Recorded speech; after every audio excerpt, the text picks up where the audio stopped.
Assalamualaikum warahmatullahi wabarakatuh.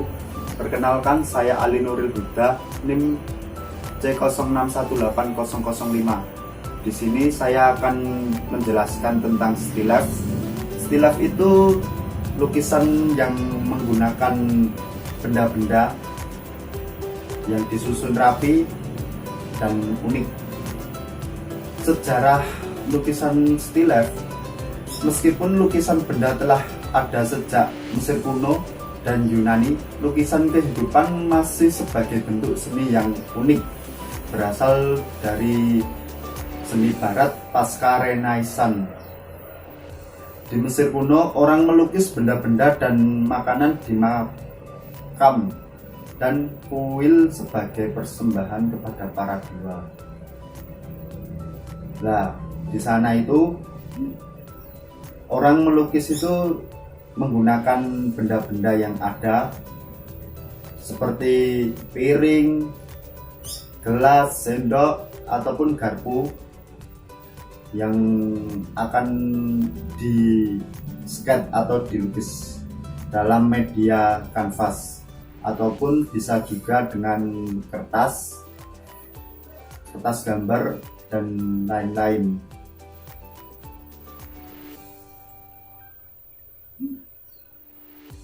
Orang Yunani kuno juga memasukkan subjek kehidupan yang masih hidup dalam vas, lukisan dinding, dan mozaik mereka. Lukisan-lukisan ini menampilkan sorotan dan bayangan lebih realitas daripada orang Mesir. Meskipun tidak akurat dalam hal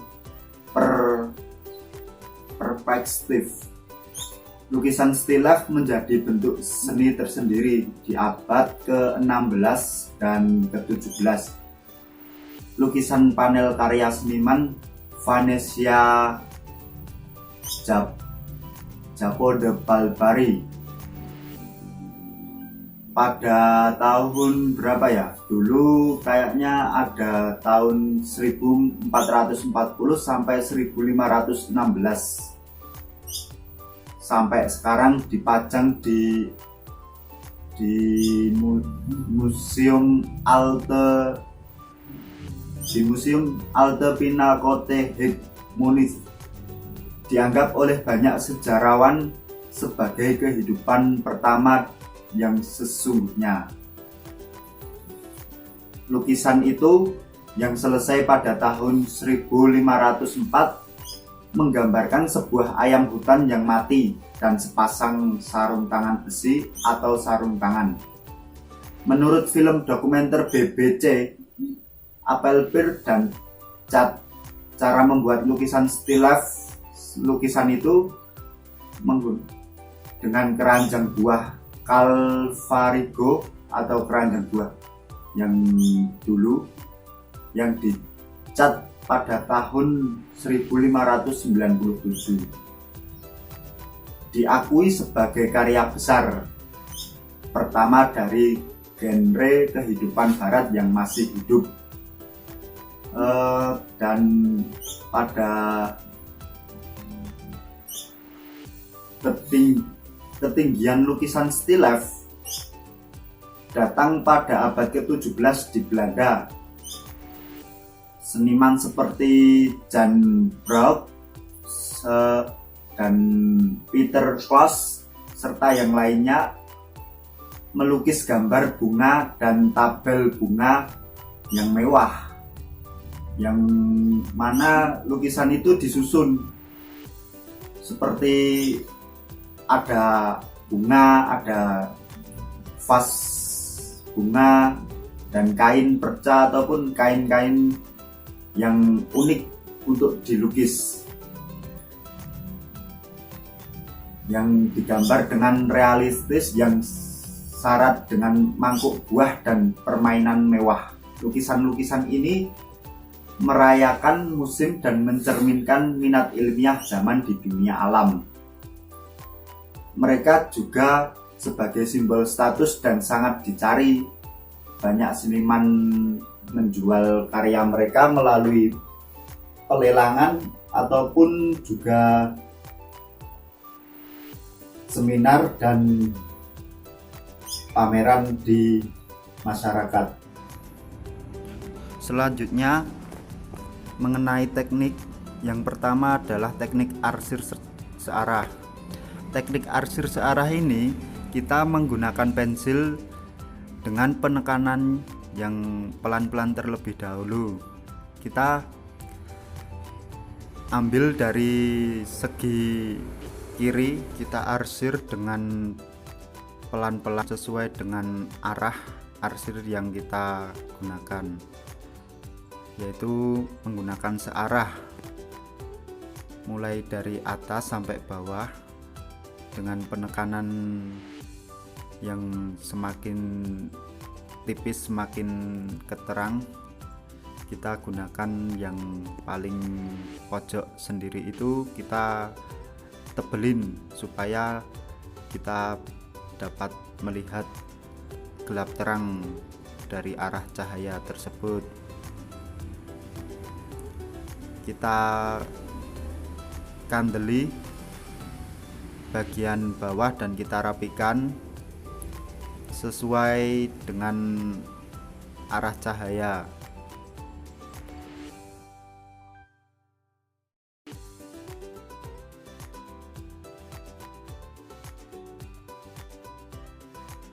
Setelah selesai, kita memberi bayangan pada benda pada bawah itu supaya agar terlihat semakin realis. Kita beri tekanan yang kuat. Selanjutnya arsir silang. Bagian ini kita mengarsir dengan menyilang ya, sesuai dengan arah yang kita inginkan. Dan dari segi ini saya mengambil arah silang dari atas ke bawah, soalnya cahayanya saya anggap dari atas. Mulai langsung kita tekan pensil dengan perlahan, kita gores menyilang teman-teman ya. Paling bawah kita kasih paling penekanan yang paling kuat. Selanjutnya arsiran ini semakin atas semakin menipis supaya cahaya semakin dapat masuk, dan kita beri goresan di bawah tersendiri itu kita beri yang paling tebal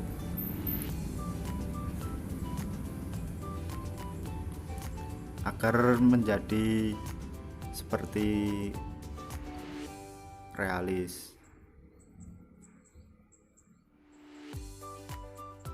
Kita tekan pensil dengan paling kuat di bagian bawah ya.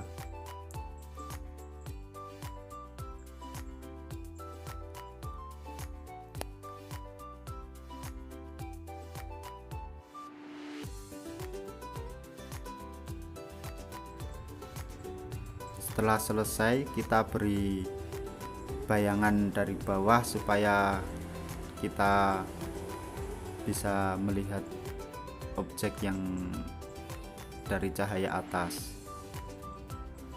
Selanjutnya arsir kontur. Arsir kontur ini kita beri tipis-tipis dahulu dari bagian samping-samping, itu kita arsir tipis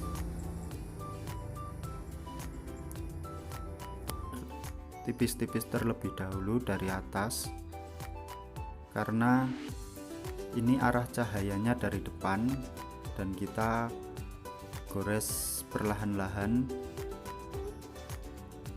searah dengan yang kita inginkan. Jangan lupa pinggirnya, tepi itu diberi bagian gelap sedikit supaya agar terlihat lebih nyata. Setelah itu kita beri goresan pada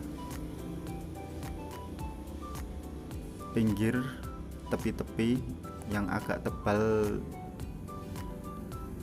supaya terlihat gelap terangnya. Jika sudah selesai, kita beri bayangan sesuai arah ya. Arahnya kita beri bayangannya dari depan, berarti bayangannya itu dari belakang. Kita beri bagian gelapnya dari belakang ke depan.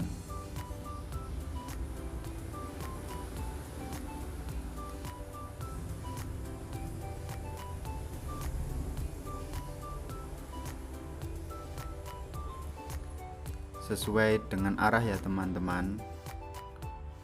Kalau sudah selesai terlihat lebih ada ruang.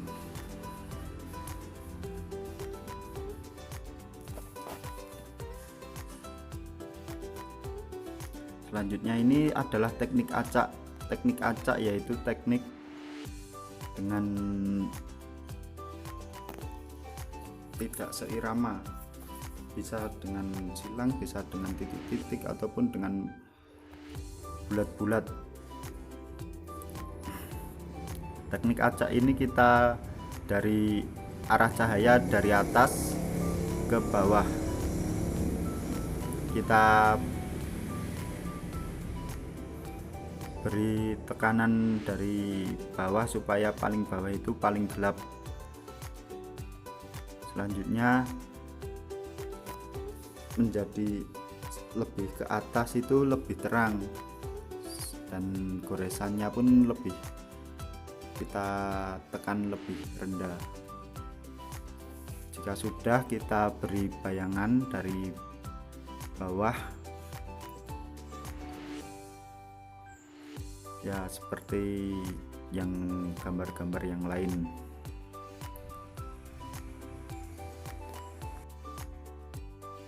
Kita menggunakan satu pensil ini dengan penekanan yang beda-beda. Yang paling kuat yaitu dengan bayangan.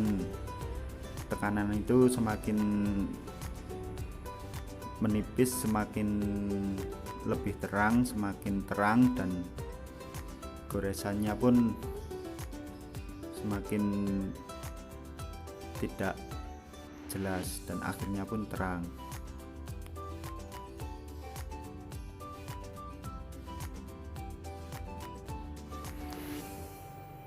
Selanjutnya saya akan menjelaskan dengan teknik still life.